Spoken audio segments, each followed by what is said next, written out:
And in my career, I've done a lot of different types of genetic counseling. And so some of the cases I'm going to talk about today are cases that I've been involved with. I've been a prenatal genetic counselor, so working with people who are pregnant or planning a pregnancy and concerned about the chance of a genetic condition.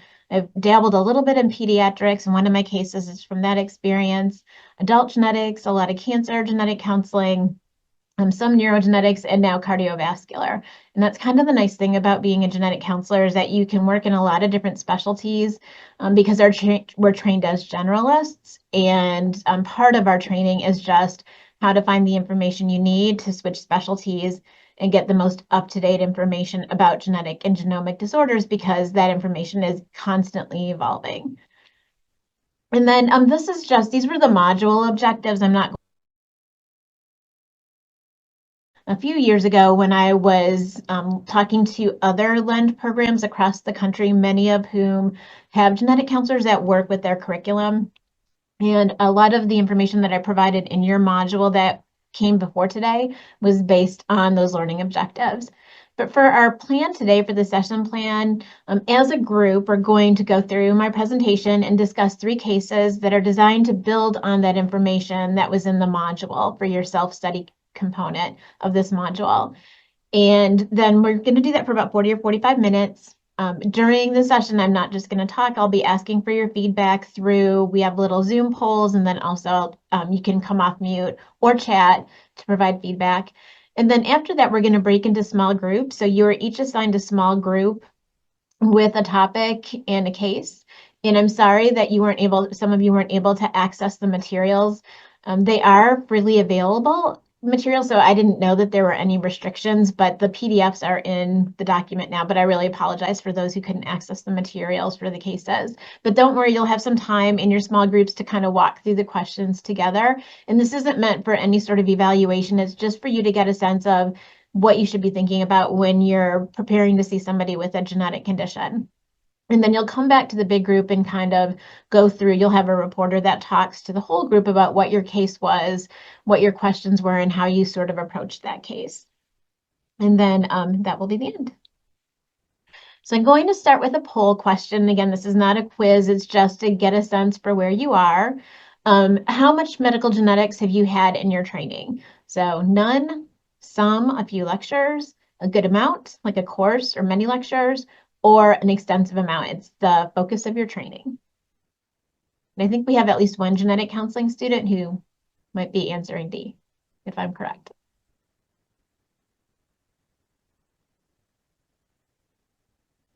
So go ahead and answer the poll. Angela, can you see it on the screen? I can see it. Oh, Can you all see perfect. it? Okay. Just want to make sure. Sometimes if you're sharing slides, you're not able to see it. So, But I don't see any answers. oh, they'll come in a sec. Okay.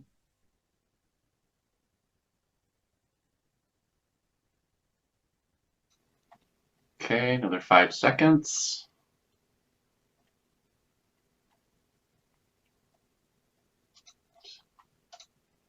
There you go. So it looks like there are, most people have some or none, which is pretty typical. I'm glad some people have a good amount, and then there's somebody with extensive, so that's great. And I tried to structure this thinking that most people will have some or none, but if I'm sorry, so I try to hit it in the middle so that I can help everybody kind of gain from the information. So I'm sorry for those of you that have more background if it's too simple, and I'll try to make it simple enough that hopefully those with little or none can understand what I'm talking about. And that is one of the things we do as genetic counselors. Part of our training and part of what we're always working on in our career is how to break down complex medical information into understandable chunks. Okay, one more question.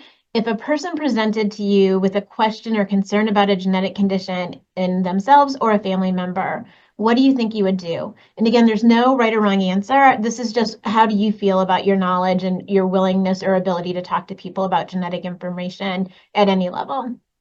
So pick the one that best fits you.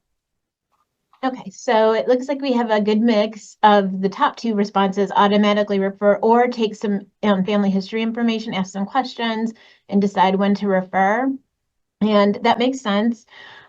As a genetic counselor, part of what I've worked on for the last several years is helping healthcare professionals can do to at least open the door to those questions about genetics and family history and genetic testing, because oftentimes patients trust the people that they're seeing for their regular care much more than they would trust somebody they're getting referred to like a genetics professional.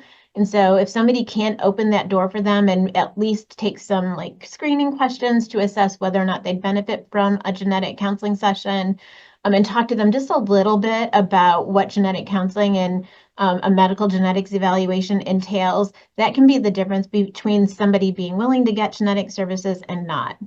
And so that's how this also, I just tried to structure the module is to give you some tools to be able to have those conversations. And then for those people who are working in genetics or have done some additional training in genetics and want to have these full conversations with their patients, that's great too. Genetics professionals aren't the only ones that can see genetics patients. And as genetic testing becomes more and more common, really every healthcare provider will have a stake in this. And so I hope that whatever practice you're in, that you'll gain the confidence that you need to do the things that will help your patients get access to genetic counseling and testing when they need it, however that may work out. Okay, so my first case study, and again, this is a case that I actually saw when I think I was covering for somebody's maternity leave in a pediatric genetics clinic. And so on the very same day, there were two families that were scheduled for genetic evaluation and genetic counseling because both of them had a 3-month-old child with Down syndrome. And it just happened by chance that it turned out that way that day. And the diagnoses for both of them had been confirmed by genetic testing. And that day, the clinic was staffed by me and the clinical geneticist, so an MD. And then, sorry, one more poll question. Which of the following tests is the best test to order to confirm a diagnosis of Down syndrome? So I'm going to let you answer this quiz question. Whole exome, multi-gene panel, FISH test to look for 22q11.2, or a chromosome test to look at the chromosome number and structure. Okay, great. So yes, the correct answer is a chromosome test, a karyotype, because Down syndrome is caused by an extra copy of chromosome 21. And also that's part of what we do as genetics professionals is understand what testing is appropriate for what situation. And sometimes it's more straightforward, and other times it can be complicated and people might not agree about the best approach. Okay, so Down syndrome is associated, it's a common cause of mild to moderate intellectual disability. About 95% of cases, the cause of Down syndrome is that there's an extra copy of chromosome 21 and it's standing on its own. So if you look at this karyotype right here, you'll see the extra copy of chromosome 21. When a baby has an extra copy of chromosome 21 that's freestanding like that, what that means is that instead of getting one chromosome 21 from one parent and one from the other, it got two from one parent and one from the other. That's called non-disjunction. It happens by chance. It can happen to anybody, regardless of age, but it happens more often as women get older, that they're more likely to pass on two copies of a chromosome to a baby instead of one. And the clinical features of Down syndrome are low muscle tone. That's one of the first things that's noticed when a baby is born. It's called hypotonia. About 50% of babies with Down syndrome will have a congenital heart defect. Some will require surgery, some won't. They can have other features like a characteristic facial appearance. They can have a single crease across the palm of their hand that does not cause any problems. It's just something that was noted when people first saw people with Down syndrome. And the level of intellectual disability can be mild to moderate.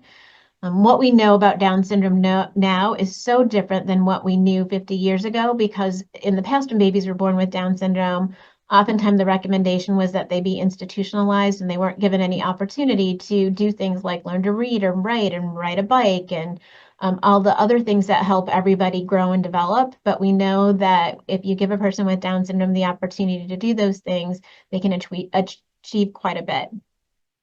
And now there is a large support group network of parents and families and advocates for people with Down syndrome that support families and their children when a diagnosis is made and throughout the life of that person.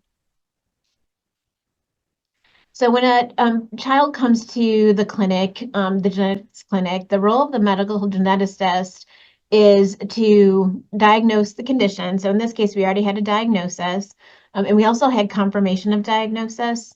So had we not had that chromosome result already for both children, the doctor would have done a physical exam, which he did anyway, to look for the signs and symptoms of Down syndrome, and then would have ordered a karyotype to confirm the diagnosis. In this case, the testing was already done, so the geneticist or the genetic counselor would review those genetic test results and show how they confirm the diagnosis that was suspected based on the clinical features. And then the doctor would still conduct a physical exam to look for the symptoms and look for any evidence of any conditions that might require some sort of clinical management for the child. And so the clinical geneticist also is the person that manages or treats genetic conditions. So there's many follow-up exams that have to happen when a person is diagnosed with Down syndrome, and I'll show you some recommendations related to that in a minute. But the medical geneticist is sometimes kind of like the conductor that conducts all of those management recommendations to make sure that they are happening. Or sometimes it could be the primary care physician that does that. The geneticist sends on those recommendations to the primary care physician. And the primary care physician makes sure that those follow-up examinations, which have to happen on a pretty regular basis, are done. And so discussing the management and also trying to identify factors that might prevent the family from following up on the management are part of that process in the medical genetics clinic. And we all work together to coordinate appropriate care. And geneticists are physicians that have specialized training in medical genetics. So they've done a residency in medical genetics. They usually have a certification in other specialty, either pediatrics, sometimes maternal fetal medicine, OBGYN, sometimes internal medicine. And even though genetics is such a growing area of medical care, there are only about, I think, 12 to 1,500 geneticists in the US. So there aren't very many of them. On the other hand, there are about 7,500 genetic counselors, and we work with them. Right, so what does the genetic counselor do? If the geneticist is the physician, what do we do?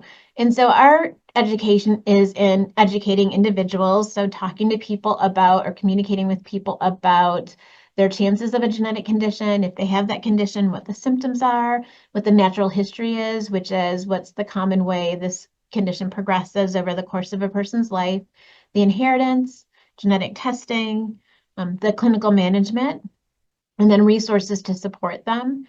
And all of our education is tailored to the educational level of the person in front of us, or that's the goal, so that the information we're sharing is taught at the level that they can comprehend. And we also assess the chance of occurrence or reoccurrence of a genetic condition in the family. We take a family medical history, and we review genetic test results to help identify what the cause is and the recurrence chance for the family. And then we provide counseling, and it's not counseling like a psychologist would provide. It's considered, the definition is short-term client-centered care, but basically it's counseling to promote informed choices. Oftentimes we're asking people if they want to do something. So do they want to proceed with genetic testing? Do they want to know their risk? Those sorts of things. And that's their decision. So we help give them the facts and walk them through their values and beliefs so they can make a decision that's the best one for them. And then the other thing that we do is promote adaptation. And that means that when somebody gets a diagnosis and themselves or a family member, there's often a grieving process just because it's something that was unexpected. And even if they learn to adapt to that situation and they can't imagine their life any other way, there is this process of adaptation. And so our counseling skills is because we recognize that when we're giving genetic information, it often is distressing at the beginning when it's new information, especially when it's unexpected. And so we help individuals manage those feelings, identify their support systems, provide support resources, and follow up with them. And genetic counselors have a master's degree in genetic counseling from an accredited graduate program in genetic counseling. We have 2 in the state of Michigan, 1 here at Wayne State and 1 at the University of Michigan. Most genetic counselors are certified in genetic counseling, and in 34 states we have licensure. Because we're still a relatively new profession, the first genetic counselors graduated in 1971. We don't have licensure in all states like other healthcare professions do, but we're getting there. When I started in 1994, there were no states with licensure. So the fact that we have 34 states and then two more that are making rules for their licensure legislation is a big deal. Michigan was slow. We tried to get licensure for 20 years. We finally got licensure in 2022. So we're licensed here in Michigan. And what that means for the patient is that if a genetic counselor does anything to harm them, they have some recourse where they could report that occurrence to our national or our state licensure board, and that person could be evaluated to see if they're doing what they should be doing as a genetic counselor. So the purpose of licensure is really to protect the public. So it's great to have it in our state. And then the typical information that we talk about in the services provided is like I said, we talk about symptoms and natural history of the condition. The doctor evaluates the baby's features. We talk about management guidelines and recommendations for the baby based on any clinical features the baby currently has, and that's more the geneticist's role. We talk about the cause of Down syndrome, how it happens, and the chance of it happening again in a future pregnancy, and also in other relatives. And then we make a follow-up plan for referrals as needed, provide resources, and then again, assess adaptation and provide counseling. And when it comes to management guidelines, there are published management guidelines for Down syndrome. And you can see that there are a lot of different medical problems that can be associated with the condition, but you can see that many of them, only a few percentage of people will have any of those symptoms. So if you look at this whole list as a parent with a newly diagnosed child, it's pretty overwhelming. But because there are many things that can happen, there's lots of screening that needs to happen for a baby that's born with Down syndrome. And I'm just giving you this as a snapshot to show you all of the follow-up care that is recommended at different points in the lifespan of the child. So even from birth to 1 month of age, you can see that there's all of these different things that should be offered to the family. And part of what the management is helping coordinate that care so that they can get referred to the specialists that need to provide those services, or the tests that need to be done can be ordered. And we know that from looking at studies that have looked at management guidelines that there's variable adherence to these guidelines. I mean, I can completely imagine that when parents are busy with a newborn, they don't have time necessarily to go to all these visits. When you include factors like not having time off work or having insufficient insurance, that can be a barrier also to adhering to all these recommendations. And so we know that adherence is not 100%, particularly in audiology and ophthalmology, that's where it's lower. And so genetics and hopefully with the primary care physician can help work with the family to get them the follow-up care that they need. So let's talk about the two cases that I saw that day. Family one was a couple that had an unplanned pregnancy, but they were in a committed relationship. They were engaged, just like it often happens. 50% of pregnancies are unplanned. They became pregnant. And the mother of the baby was finishing law school while she was pregnant. The diagnosis was made at birth. They did not have any testing during the pregnancy to identify that the baby was at risk. And she was currently, at the day of the appointment, she was currently in the process of studying for the bar exam because she'd finished law school and she wanted to finish what she had been working for, which is her law. She had her law degree and now wanted to be able to work as a lawyer. So that was their situation. And family two was a married couple, and this was a planned pregnancy. The diagnosis was made during pregnancy. It was the couple's first child, so both couples, this was their first child. And the mother had planned to stay at home once the baby was born, and so that plan was already in the works. That was prior to the pregnancy, something that they had decided. So you can see just by looking at these two families, they're coming to this diagnosis from different situations. And that's why even with the same diagnosis, no two patients are the same. So just brainstorm a little bit and you can put your ideas in the chat. How might the needs of these two families be similar and how might they be different? Or you can come off mute and say something.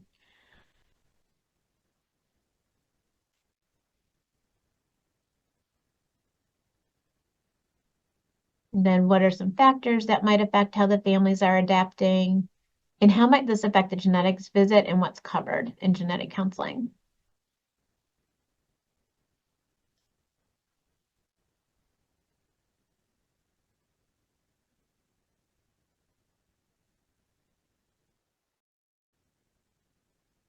Any ideas? Okay, I'll give you a little bit, but then I'm going to ask you again. So for family one, the father held the baby and the mother barely looked at the baby. The family had very little information about Down syndrome. Um, like they didn't know anything really about the different symptoms that could happen, what caused it, or what the medical management was. They were really overwhelmed. They'd already started in on some of the medical appointments that came with the diagnosis, and they were overwhelmed by all of that. As first-time parents, it's just overwhelming, at least in my experience, to have a new baby and all that goes with that. So this is an added stress potentially.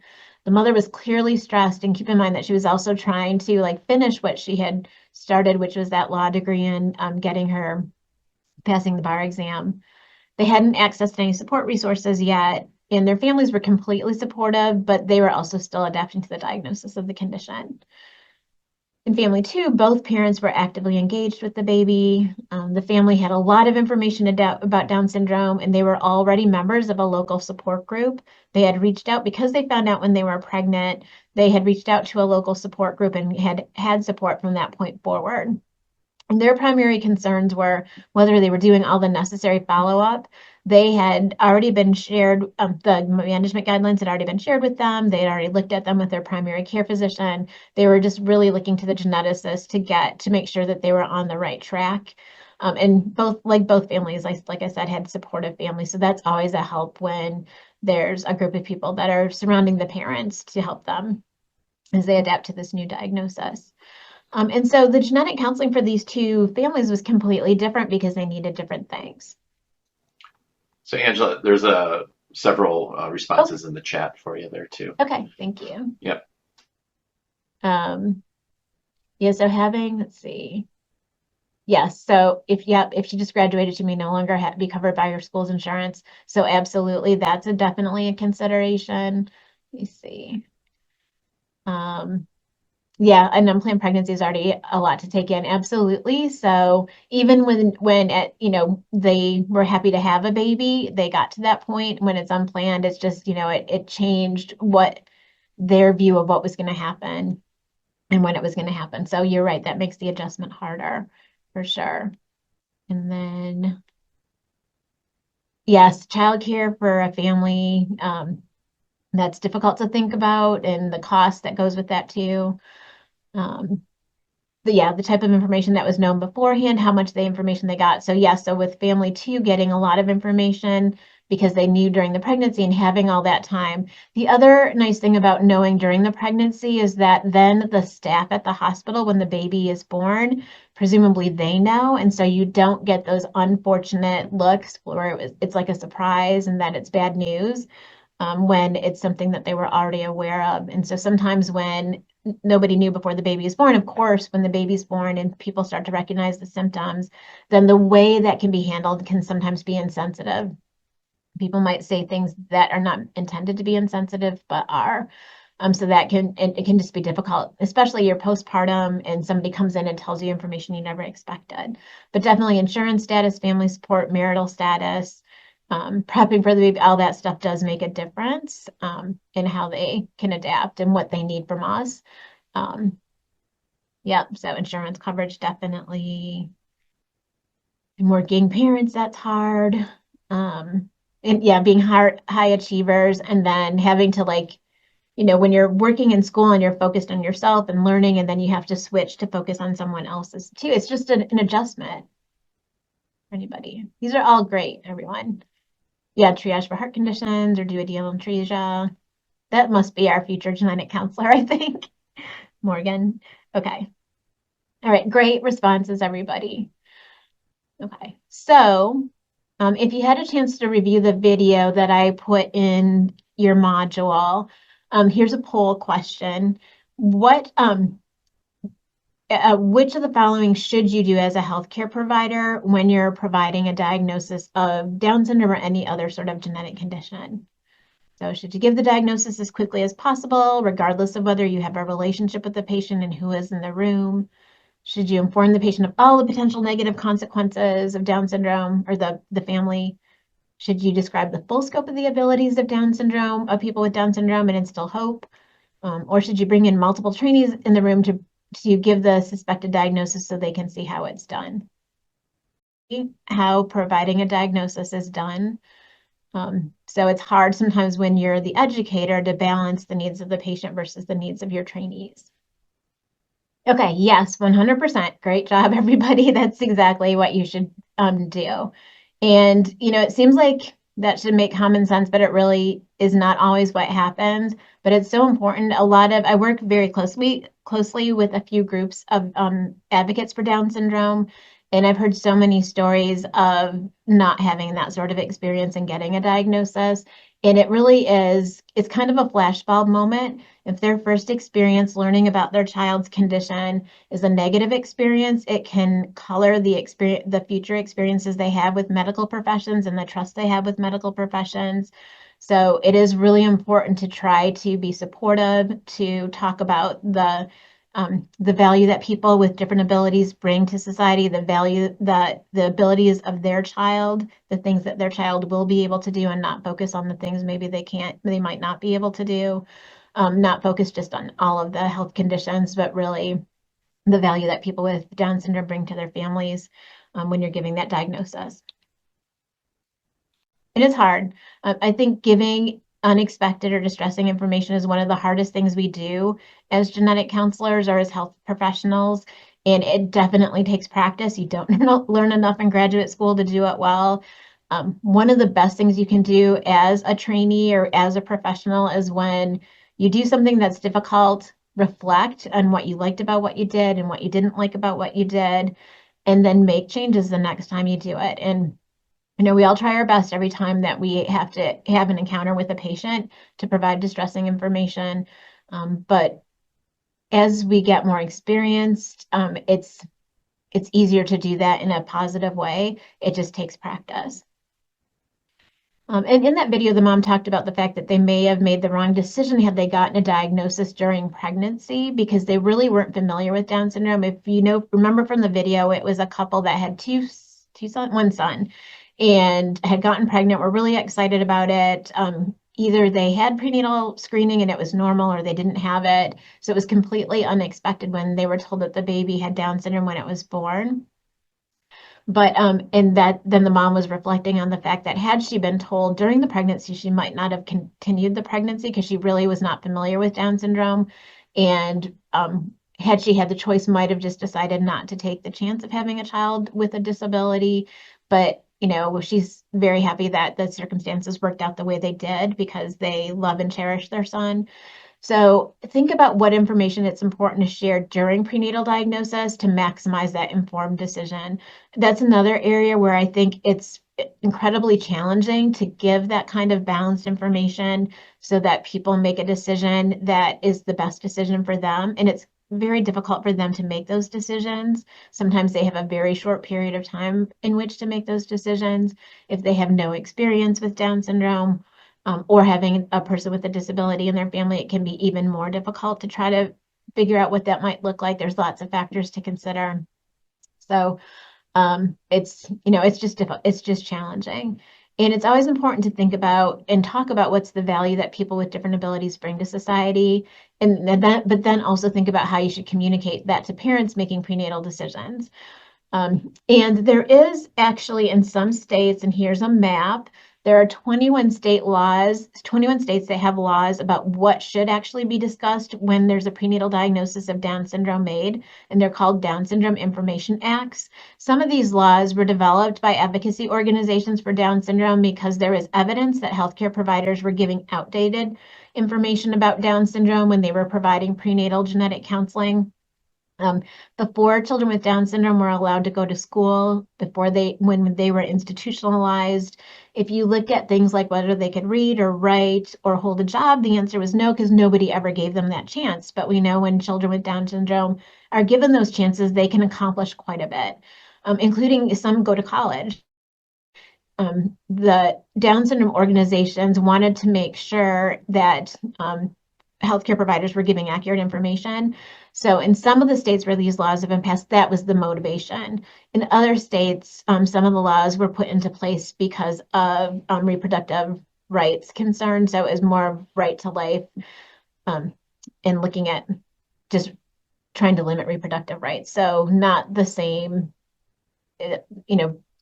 focus as the ones that were supported by the advocacy organizations. But regardless, if you work in a state that has one of these laws, that you should really know what that law says, because it does give you some guidance in terms of what information should be shared regarding a diagnosis of Down syndrome. And some of the states have developed their own materials to help people provide that kind of information. So just so you should know, just so that you know. Okay, so that was that case, and just hopefully gave you a little bit of an idea of how different a situation can be depending on their circumstances. Next, we're going to go into another case, which is managing a diagnostic odyssey. And this happens a lot in genetics, where a child is born with multiple congenital anomalies and or has intellectual disability, and we don't know the reason for that. So in this case, and this is not a case I saw, this is just a mock case, but is a typical situation in genetic counseling. A female baby was born to healthy, unrelated parents. There were no complications during pregnancy, and the baby delivered at term. But when the baby was born, the birth weight was at the 10 to 25th percentile. So the baby was small in terms of weight. 2 weeks after birth, the baby was found to have a complex heart defect. They had a septal defect and a ventricular septal defect, and then subpulmonic pulmonary stenosis. They were referred to genetics at 6 months of age because of the heart defect and the other features. And the other features included failure to thrive. So the baby wasn't gaining weight the way that it normally should have, had low muscle tone. Geneticists look at features that most of us don't pay attention to, but they looked at the neck, and the neck was shorter than usual. There was thickened skin around the neck. The nose was shorter than usual, and the nares were anteverted. The ears were kind of low, and they were rotated a little bit backward. And again, many of us would never identify these any of these symptoms just looking at a person, but this is what geneticists do. There was sparse scalp hair and some other signs. And so when you see several signs together in one child, you suspect that there's a syndrome, which is some sort of genetic condition that's associated with multiple features. And so the goal is to try to figure out what that syndrome is, if possible. And then I took this from a clinical case report just to make it realistic. So in this particular clinical case report, and again, this is not a case that I saw, the child was followed by genetics, cardiology, and an endocrine clinic for the next several years. And then at 9 years of age, she still had some features. She had microcephaly, which means her head size was smaller than usual. She was shorter than average. She had dental problems and some other features. And then when a neurodevelopment assessment was done, she had inappropriate fine motor development. She occasionally had aggressive and hyperactive behavior and a moderate intellectual disability. And they had previously done testing via a chromosomal microarray, which looks for deletions and duplications of chunks of DNA in the genome, and that was normal. And so in this case, the family was offered the option of taking part in a study that was called Deciphering Developmental Disorders in Africa. And it was, the patient was 10 years old at the time, and that provided whole exome sequencing for individuals who wanted to participate and had undiagnosed causes of developmental conditions. And so the whole exome, as you might remember from the material I went over, is about 1% of the genome that is protein encoding. So we have this 3 billion base pair genome, but only 1% of it is actually the part that has a gene that encodes for the proteins that our bodies need. And so whole exome sequencing looks for point mutations and small changes in the DNA and the protein coding parts of the genome. It does not look for large copy number variants, but that chromosomal microarray that the patient had beforehand, that's what that looked for. And so the parents had to provide informed consent, and then the parents and the child contributed samples, and that's called trio analysis, where both parents and the child donate samples. And having the parent samples can help if the sequencing identifies a variant and we find it only in the baby and it didn't come and neither parent has it, it's called de novo. And sometimes those de novo variants can be the cause of the condition. And at this point, the yield for whole exome sequencing was about 25 to 30% for individual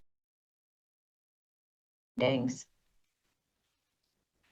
In this case, they did find a change in one of the genes, and the gene was called CDC42. The change is designated here, and so whenever you see a genetic result, it will tell you what the change is in the DNA itself. So that's the C68A to G, and then it also tells you the change in the protein coded by that portion of the gene. So a tyrosine at position 23 and the protein was changed to a cysteine. And it was determined to be likely pathogenic. So that means they think that it was potentially, it affects the function of the gene. And it was validated through Sanger sequencing. Both parents were sequenced and they had the typical sequence. So this was de novo. The child is the first person to have this change. There's nothing that the parents did to cause that to happen. It just happens by chance.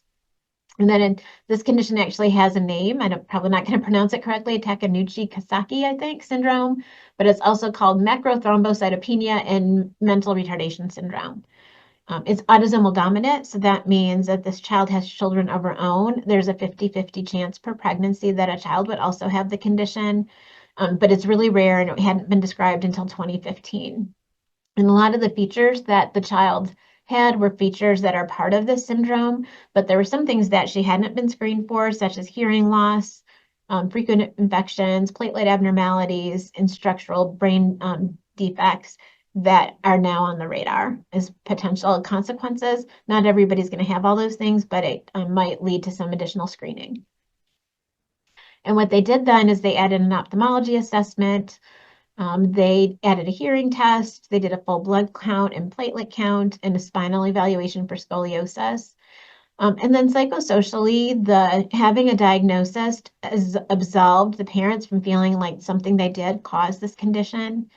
There was a relief at being able to stop a search for a diagnosis when a child has something and nobody knows what it is. Oftentimes there is this search for meaning or for a diagnosis. They still had worry regarding what the future looks like because not many people had been diagnosed with this condition before, so there's still a lot of unknowns. And if there was no way to change the outcome at this time, there was still hope for the future. And these are just some quotes that came from a study of parents' perceptions of personal utility, so the usefulness of exome sequencing results. One person said, "It calms me to know and realize that doctors didn't just do something wrong. I didn't do anything wrong. It's just something that happened that couldn't be prevented." It's just comforting. It's great to be able to stop with the genetic testing and be able to stop that particular journey. So having an answer and moving on. Well, I mean, it's a relief that I know that what the name is, but it's worrying because what's her future like? So sometimes that's unfortunately because we don't know much about some of these conditions, doesn't necessarily give them that reassurance that we do have a plan or we do know what the outcome is going to look like. And then something may change in the future where we would have more information on it and more ways to treat it. So that hope that someday there will be more information. But there also can be personal utility of a negative result. Parents hope to find a cause, but often they didn't have high expectations. Many times by the time we see somebody in genetics, they've been through so many evaluations that, this is kind of the end of the road. There are people when they don't get a result can be disappointed to not find a result, but they can also see it as informative because now they've done everything they can do, at least until genetic testing changes. It allowed them to pause from that diagnostic odyssey and just focus on the symptom management. Put it aside temporarily. It helped them feel like they had done all they could do because oftentimes you'll talk to parents and they feel like they have to do everything they can do to maximize the outcomes for their baby or their child.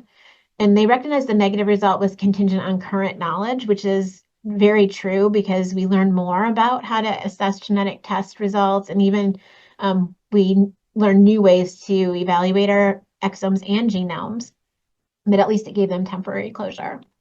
And here's a few of the quotes that came out of this. I guess it's a relief to know that they didn't find anything, which is, I guess, good news, bad news kind of thing. They didn't find anything, which I wish they would have, but many of the things they could have found and they didn't, which means he doesn't have those particular reasons or whatever aren't the cause, which can be good too. And I think we perhaps resigned ourselves to the fact that we may never know, and we have to move forward in treating the symptoms and how they manifest themselves rather than worrying about it. We have to kind of give up, not give up on her, but give up on finding out why. So I felt like the doctor really kind of gave me permission to stop looking. And I think sometimes that can be really valuable. And then we got the results of the genetic testing. There's no diagnosis, but she's in the study for 3 more years and they may be able to interpret results differently then. And that is absolutely true. Sometimes we learn things that interpret results in the future. And then just a couple of other considerations when you're doing whole exome sequencing. or whole genome, which is when they really are looking at the 3 billion base pairs and looking at all that genetic information, although they're not necessarily interpreting all of it. The American College of Medical Genetics and Genomics, they develop recommendations for a minimum list of genes that should be evaluated specifically as part of any sequencing testing that's done to identify and manage a select group of genetic conditions that are actionable. And this is what they call their secondary findings list. And there are about 94 genes on this list.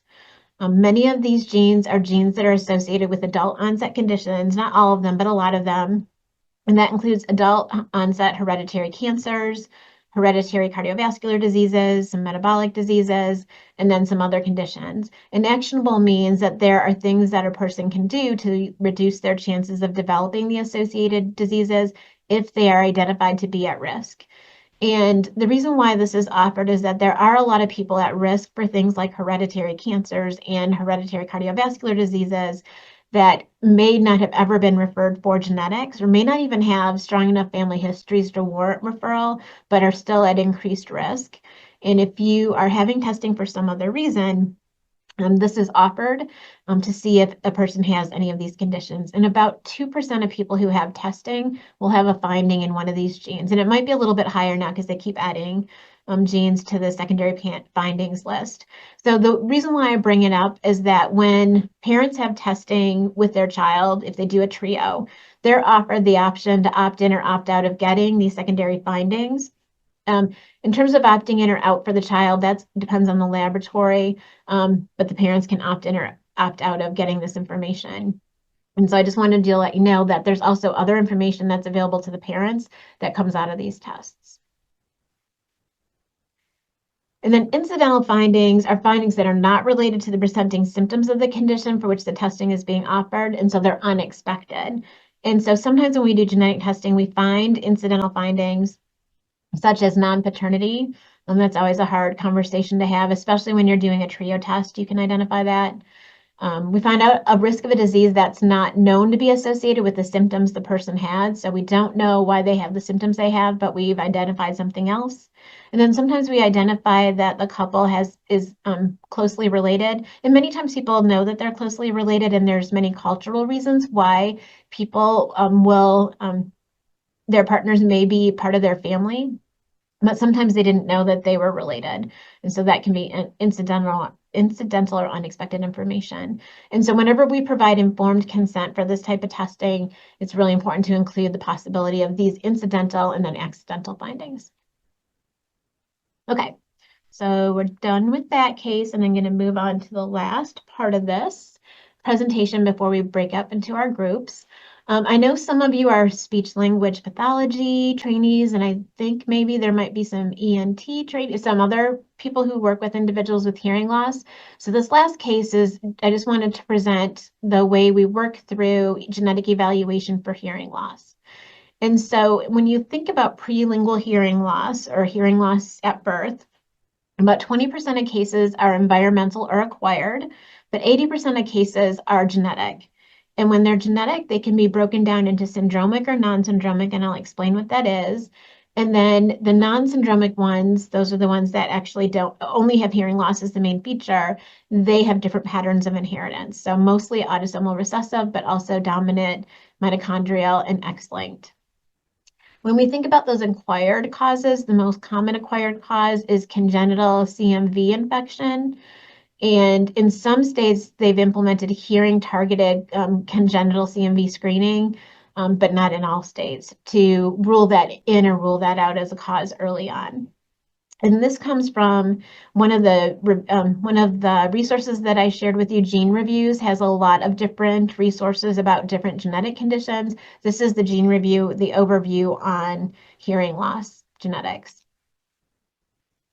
And so when we think about hearing loss, we know that about 3 out of 1,000 babies are born with some level of hearing loss.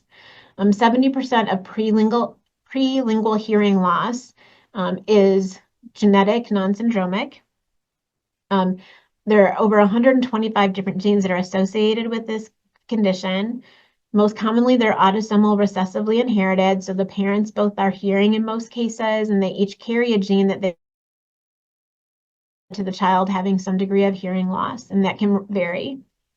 And the most common autosomal recessive hearing loss gene, at least in Asian and white populations, is a gene called JGB2, which codes for a protein called connexin 26. And there are more than 150 mutations in that JGB2 gene, and there's some common ones that account for the majority. And when a person has this type of hearing loss, they usually have sensorineural hearing loss, which is present at birth, but that can vary. It's often bilateral, but non-progressive, but it can range from mild to profound. And some of those mild to moderate cases might not actually be picked up by newborn hearing screening. And the exception is that there are some people who have JGB2 mutations that have progressive and later onset forms. So there's some variability in how symptoms present. And then the other one I just wanted to mention is a mitochondrial hearing loss. There are two genes that can be associated with that. And one of them is associated with predisposition to ototoxicity. So there can be damage to the ear done by certain aminoglycoside antibiotics. And so if a person knows that they have this predisposition, then avoiding that antibiotic can prevent the development of hearing loss. Then syndromic hearing loss are individuals who have hearing loss, some degree of hearing loss, but also some other features. And that accounts for 30% of all hearing loss. That's genetic. There are more than 400 syndromes, and they can be recessive, dominant, X-linked, or mitochondrial. Knowing that a person has a syndrome affects their medical management. Some of the common ones include Pendred syndrome, which can be associated with thyroid problems, and then an enlarged vestibular aqueduct. Usher syndrome can be associated with hearing loss and retinitis pigmentosa, which causes vision loss. So it's important to know that early on when you're thinking about how to help the child communicate and learn. And Waardenburg syndrome is associated with hearing loss and some pigmentary changes. So that can include having two different colored eyes, a white patch somewhere in the hair. And then bronchioautorenal syndrome is hearing loss with also kidney disease. And those are just a few of them. And for many of them, there's a variable age of onset when it comes to the hearing loss and symptoms. And then for those for which there's other symptoms, like in these syndromic ones, there's usually other medical management that needs to be taken into consideration. So testing is really helpful because it can help determine whether other management is needed above and beyond managing the hearing loss. And then the American College of Medical Genetics has a practice resource about what genetic evaluation should entail. And they ask the question, why is it important? And it's because if you identify the cause, it might affect that clinical management. Like I said, syndromic versus non-syndromic. It might give you more prognostic accuracy about what could happen given the type of genetic hearing loss it is. And then it could refine genetic counseling, the likelihood of that recurring in other family members. But it has to be provided in a culturally and linguistically sensitive manner. People with hearing loss have, just like people with Down syndrome or people with any other ability, they have a place in society. And so anytime you're talking about any of these different abilities that people have, it's really important that you do it in a culturally sensitive manner that does appreciate the value that different people with different abilities bring to society. And then ACMG, they defined what they meant by hearing loss and deafness in their statement. So I just wrote the definitions here so that everybody was on the same page with what they were talking about. And this was published in 2022.